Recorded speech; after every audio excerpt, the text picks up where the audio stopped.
Muling ipinagpatuloy ng hari ang panunungkol. Kahari ay mahinahot, ang lahat na'y umaayon. Buhat nang siya'y gumaling, ang Adarna'y naging aliw. Oras-oras kong dalawit, parang bata kong laruin. Sa sarili din nagkasya ng pagdalaw sa Adarna. Naisipang paggabinay, babantayan ang hawla. Di sa iba binigay ang ganitong katungkulan. Baka anya pabayaang makawala o mamatay. Hinirang ang tatlong anak at nagbala ng marahas. Ang sa inyo ay magsukap, sa akin ay magbabayad. Nakatadhana sa utos ang gawaing pagtatanod.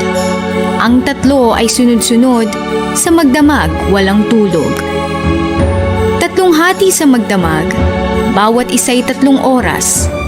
Para nilang hinahatak ang gabi sa pagliwanag.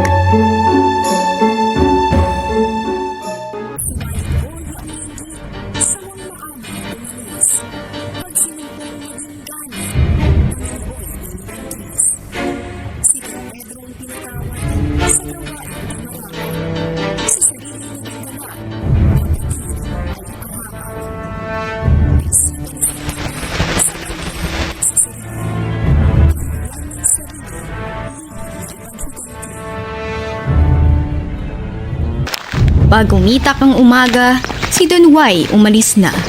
Wikay, Ito ang maganda, natatago ang may sala. ipinahanap ang bunso, ngunit saan masusundo? Matagal nang nakalayo, di sa hangad na magtago.